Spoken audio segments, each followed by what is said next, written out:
début jusqu'à la fin, depuis la conception du projet, on ne parle que d'actifs de pays. Mais bon, je me dis, est-ce que ce concept-là, actif, est-ce qu'il est cerné? C'est de quoi il s'agit?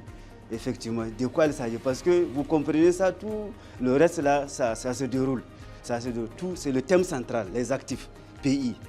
Parce que le projet même, comme on dit, moi je vais utiliser une tautologie ou quoi là, c'est un truc qu'il faut intellectualiser comme on dit. C'est-à-dire, on met la pays partout. Toute présentation doit être incorporée, avoir cette tâche de pays, d'actifs de pays partout, parce que c'est le thème central. Quand l'entreprise naît, n'est-ce pas, aujourd'hui, non, elle doit naître avec ces actifs-là. Maintenant, tout le reste là, c'est les accompagnements, les étapes de la vie, du cycle de vie de l'entreprise.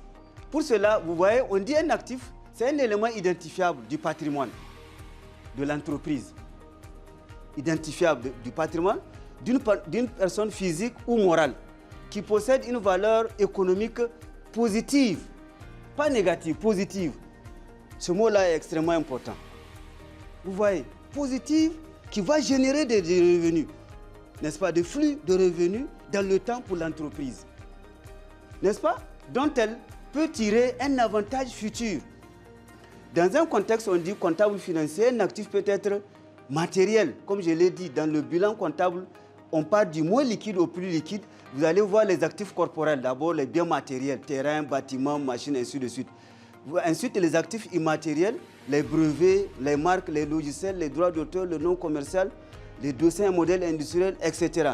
Ensuite, nous avons les actifs financiers. Sur le marché financier, pour lever des fonds, vous allez détenir des actions, des obligations, des créances clients, des dépôts bancaires, ainsi de suite. Mais nous, notre centre d'intérêt est à ce niveau-là. Donc, deuxièmement, vous voyez, on dit la valeur économique d'un actif correspond à la valeur actuelle des avantages économiques futurs qu'il procurera à son propriétaire. Autrement dit, c'est la capacité de l'actif à générer des flux de trésorerie ou à réduire des dépenses dans le futur. Pourquoi on a le mot positif là, c'est important. Valeur économique positive pour l'entreprise. C'est ça vraiment l'essentiel de ce qu'il faut comprendre de cette thématique-là. Donc pour cela, on dit que la commercialisation correspond à l'ensemble des stratégies et des mécanismes permettant de valoriser économiquement des actifs protégés par les droits de propriété intellectuelle que nous avons ici cités dans la parenthèse. Donc, c'est comment les fructifier. Parce que je vous dis, une entreprise, quand elle naît, elle doit naître avec ces actifs-là. C'est comme l'être humain, il naît avec la vue, les yeux, ainsi de suite, le nez, ainsi de suite. Sans quoi, c'est problématique. Donc, c'est la même chose aussi, ces actifs-là, pour l'entreprise. Voilà. Donc, ici, comme nous, on nous a demandé de donner des cas de modèles de commercialisation, n'est-ce pas? Donc, on sait qu'il y a plusieurs façons de commercialiser les actifs. Aujourd'hui, ce n'est pas tout le monde qui a cette capacité d'exporter. Et d'ailleurs, je profite pour rappeler que c'est ça même encore l'objectif ultime de ce cadre-là que l'OMPI a créé.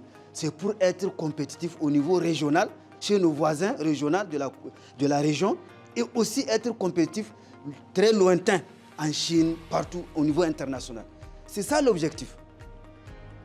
C'est pour que, comme vous allez monter sur le ring pour que le monde vous voit, vous-même, vous êtes vraiment en capacité d'affronter toute autre entreprise. Voilà. Le combat il est à plusieurs niveaux. Ah oui. Déjà à l'échelle sous-régionale. Ah oui. Dès qu'on va ouvrir tout de suite les frontières là, avec la zone de libre-échange continentale, oui. Les Ivoiriens, les Burkinabés, les autres, les Maliens. Les Sénégalais. Oui, dans l'espace aérien seulement si on ouvre, ils vont vouloir nous manger cuit. Toutes les entreprises ont commencé comme nous sommes. Je vous assure, si aujourd'hui les bailleurs nous écoutent, ils vont donner dans cette salle aux entreprises 1 million d'euros, 2 millions d'euros, et vous allez voir l'année prochaine qu'est-ce que vous allez devenir. Tout est une question de comment booster. Vous êtes déjà à des niveaux très bien. Le financement doit suivre avec ces éléments-là.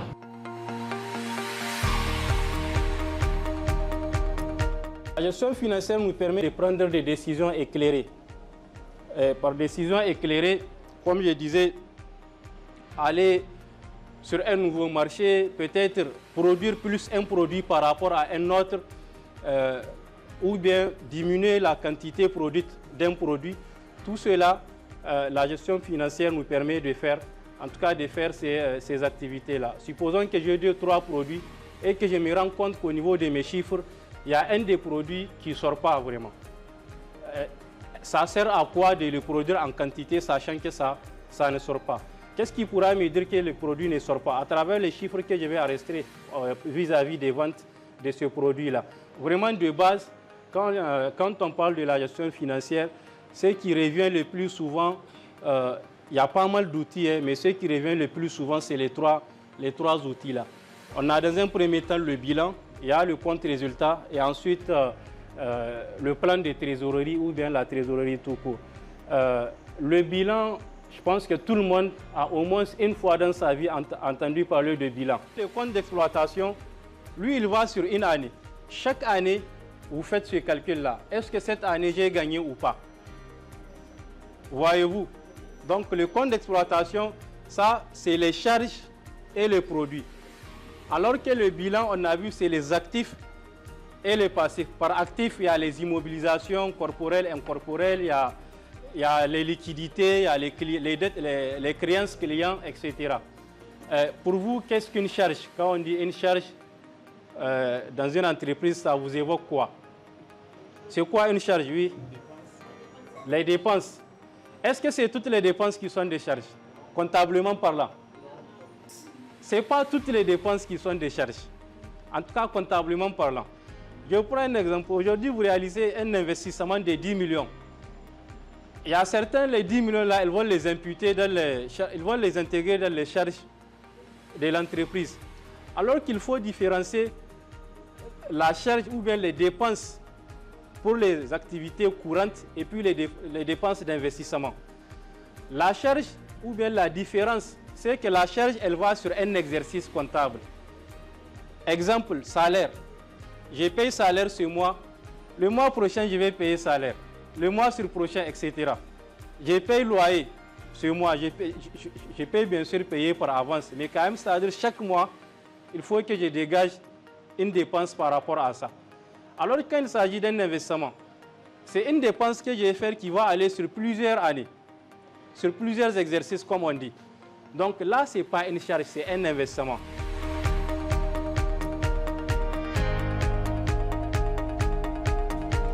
Nous avons fait les analyses du sol.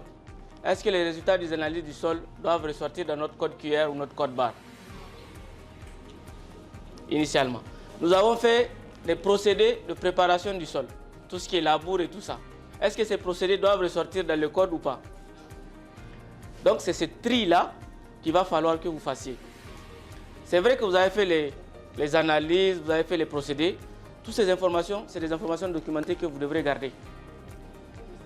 En cas d'inspection ou de contrôle ou d'audit, vous devrez être en mesure de les ressortir. D'accord? Mais il y a un certain nombre d'informations que vous devrez obligatoirement mettre en fonction de votre marché ciblé. Et ça, c'est un exercice que nous faisons avec ITC. C'est vrai que c'est bien de faire le tout pour des questions de maîtrise, mais ce n'est pas toutes les informations que vous devrez mettre.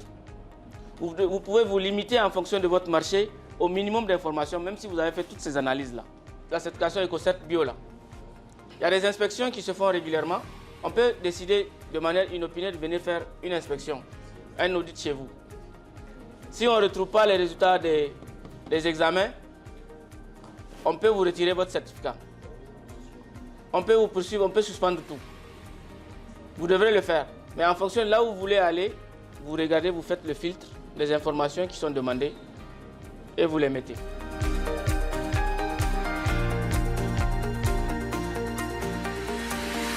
Au niveau de la transformation, vous devez d'abord systématiquement, d'accord, systématiquement dans votre tête, définir un procédé de transformation. La première des choses, c'est ça. Vous avez votre process, vous avez défini les points critiques de contrôle sur ce process. Que peuvent être les points critiques de contrôle? Partout où il y a un contact, il peut y avoir un contact avec l'humain, vous le définissez comme point critique de contrôle. Et vous mettez l'accent et vous dites comment ça doit se faire. Vous le documentez. Le plus souvent, vous avez des ouvriers qui travaillent pour vous. ces ouvriers-là, ils doivent savoir quelle est la manière que vous avez définie en interne dans votre entreprise pour gérer le nettoyage, par exemple. Ça, c'est le premier contact avec l'humain, c'est le nettoyage. Maintenant, quand ça va commencer à la transformation, vous définissez aussi des points critiques de contrôle, où vous pensez que l'air ou la poussière peut contaminer le produit. Vous définissez des jalons de contrôle. Je sors de mon processus de production. Je me mets dans la tête, le client qui va consommer mon produit, il a besoin de connaître un minimum d'informations sur le produit. C'est ça le petit graphe que vous voyez là. J'ai utilisé quelle matière, c'est quoi son apport calorique, c'est quoi les informations. Ça, c'est aussi une forme de codification. Maintenant, le produit fini. J'ai pris mon process, j'ai pris ma matière première que je transforme. Mon produit fini, il doit subir des analyses. Il y a certains qui ont leur mini-laboratoire où ils font le basique, les analyses physico-chimiques, sans pour autant rentrer dans les autres analyses. C'est des analyses obligatoires pour les normes. Vous n'êtes pas obligé de le mettre sur l'étiquette. Si votre produit fini est certifié, vous avez obligation. D'accord? C'est même pour vous, c'est bien pour vous, de mettre le logo de la certification, du label là. Le label de certificat là, il sous-entend que toutes les analyses là sont faites. Maintenant, dans la transformation agroalimentaire, il y a un aspect. Comment je m'assure que le goût de mon jus n'a pas changé? Je sais que vous le faites tous. Toutes les entreprises qui transforment là, vous le faites. Mais comment vous assurez que le goût n'a pas changé? Il y a ce qu'on appelle le contrôle qualité organoleptique. Dans la famille, vous prenez quelques goûteurs, 3 à 4 personnes. À chaque fois que vous produisez, vous faites une petite fiche. Le goût du sucré, le goût du salé, le goût de l'acidité, ceci, cela. Vous faites votre fiche et vous faites cet exercice-là.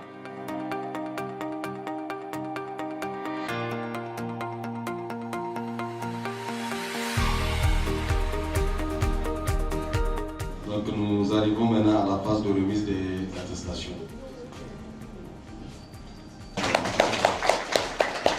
Applaudissez s'il vous plaît. Applaudissez s'il vous plaît, applaudissez. L'investissement est très bien fait. Félicitations.